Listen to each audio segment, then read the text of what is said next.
ஓம் சாய்ராம். என் அன்பு குழந்தையே, உன் பிரார்த்தனையெல்லாம் நிறைவேறப் போகிறது என் செல்லமே. ஆம், நிச்சயமாக வரும் 10ஆம் தேதிக்குள் நிச்சயமாக நடந்துவிடும்.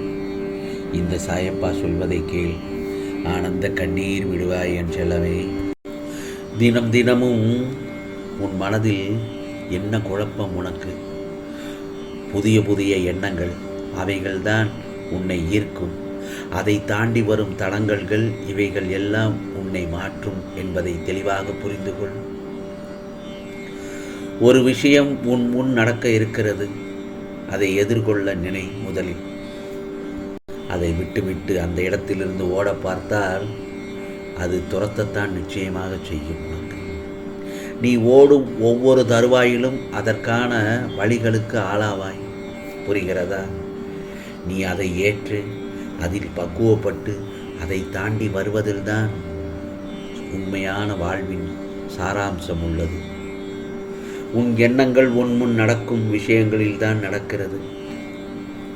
அது நீ எடுக்கும் தன்மை, உன் மனதில் பதியும் விதம் என ஒவ்வொரு சூழ்நிலைக்கும் ஏற்ப மாறுபடுங்கள். நிச்சயமாக மாறுபடும். ஆம் செல்லமே, என்ன நடந்தாலும் உன் மனம் தெளிந்த நீரான கடல் போல் சம அளவாய் இருக்க வேண்டும். சம அளவாய் நிற்க வேண்டும். கடல் சீற்றத்தால் பொங்கி வரும், தண்ணீர் உள்ளே செல்லும். ஆனால் என்றைக்காவது கடல் நீர் வற்றியது என நிகழ்வு நடந்துள்ளதா? சற்று யோசித்துப்பார். 1000 மாற்றங்களை கடந்து வந்த பின்னர்தான் கடல் தன் சம அளவில் நிலைக்க முடியும். 5 பூதங்களில் ஒன்றான கடலுக்கே இந்த பரீட்சை என்றால், 5 மனதில் இருப்பவர்களுக்கு எத்தனை பரீட்சை! அதில் நீ பாதி அளவு தாண்டி விட்டாய். நம்பிக்கை, விசுவாசம், பொறுமை, பக்தி, அன்பு என எல்லாவற்றிலும் வென்றடி பாதி கடலின் அளவாய் இருக்கிறாய். உனக்கான உயர்வான இடத்தில் வந்தவுடன் உன் மனதில் தோன்றும் அகங்காரம், அதன் மீது தந்திரமாக ஆயுதம். ஆம் செல்லமே, இந்த பூலோகத்தில்தான் அதன் பிடியில் இருப்பது சுலபம், விலகுவது கடினம். ஏவிய அம்புக்கு குறிக்கோள் ஒரு திசைதான். ஆனால் ஏவப்படாத அம்புகளுக்கு குறிக்கோள் இல்லாத திசைகள் அதிகம்.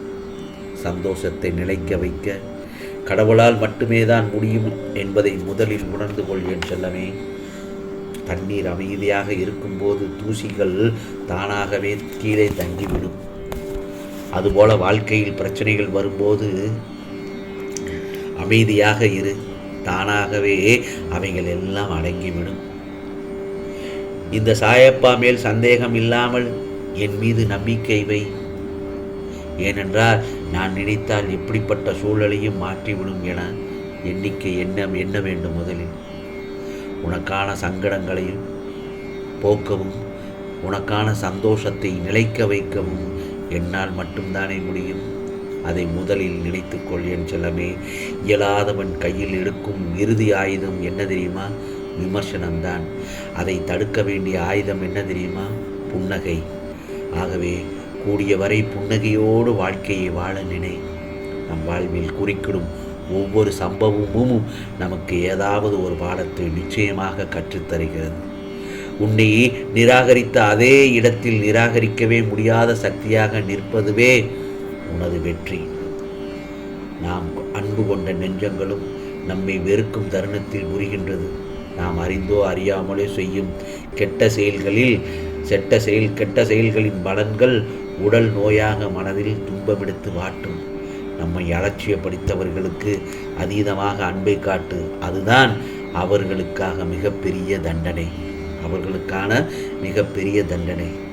துன்பம் யாருக்குமே சொந்தம் இல்லை. ஆம் செல்லமே, இன்பம் யாருக்கும் நிரந்தரம் இல்லை. புரிகிறதா? வாழ்க்கையில் இரண்டுமே மாறி மாறி வரத்தான் செய்யும். ஆகவே எதையும் மகிழ்ச்சியோடு கடக்க பழகிக்கொள்.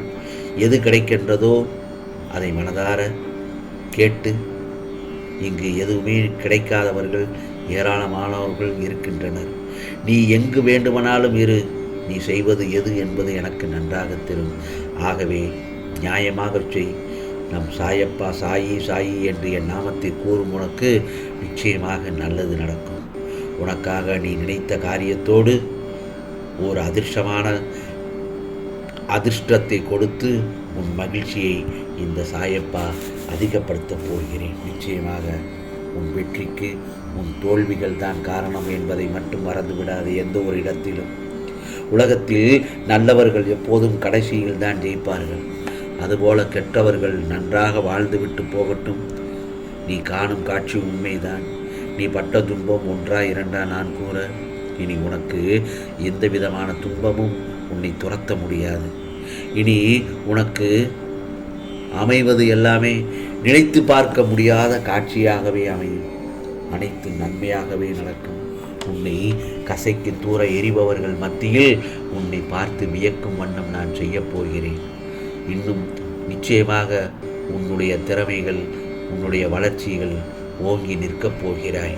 உன்னை தேடி சிலர் உன்னிடம் அறிமுகப்படுத்தி கொள்ள வருவார்கள். நோய்களிலிருந்தும் கடன் சுமைகளிலிருந்தும் நிவாரணம் கிடைக்கும். இந்த சாயப்பா சொல்வதை கேட்டு நம்பிக்கையோடு இரு. நம்பிக்கை என்ற நெய்யை ஊற்றிக்கொண்டே இரு. துணிச்சல் என்ற திரியை தூண்டிக்கொண்டே இரு.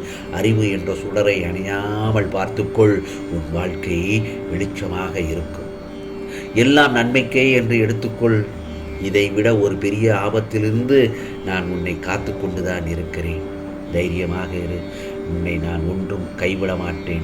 இந்த உலகமே உன்னை கைவிட்டாலும், உறவுகள் உன்னை வெறுத்தாலும், ஏன் உன்னை பெற்ற பிள்ளைகளே உன்னை பகைத்தாலும், அக்கம் பக்கத்தினர் உனக்கு எதிரியாக மாறினாலும், எப்போதும் என் பிள்ளையாகிய உனக்கு இந்த சாயப்பா ஆதரவாக இருப்பேன். ஆதரவு எப்போதும் உண்டு. ஆம் செல்லமே, நான் எப்போதும் உன் பொறுமை அளவை சோதித்து பார்த்து கொண்டேதான் இருப்பேன். வாழ்க்கையில் போராட்டங்கள் உன் வளத்தை வளர்க்கின்றன. போராட்டம் இல்லாமல் ஒருபோதும் வளர முடியாது. வலுவடைய மாட்டாய். நீ சொந்தமாக சவால்களை சமாளிப்பது அவசியம். ஏனென்றால் வாழ்வது ஒரே ஒரு முறைதான். அதை உனக்காக வாழு. உனக்கான உறவு உன்னை தேடி நிச்சயம் வரும். நீ என்னுடைய செல்ல பிள்ளை. உனக்கு எது சிறந்தது என்று எனக்கு தெரியும். இது உன் சாயப்பாவின் வார்த்தைகளை கேள். உன்னை தேடி வரும் நல்ல செய்தி உன்னை மனம் குளிர வைக்கப் போகிறது. சந்தோஷமாக இரு. நல்லது நடக்கும். நிச்சயமாக உனக்கானதெல்லாம் நல்லதே நடக்கும். நல்லதே நடக்கும். ஓம் சாயிராம். ஓம் சாயிராம். ராம்ஜி அருள் கிடைக்கட்டும்.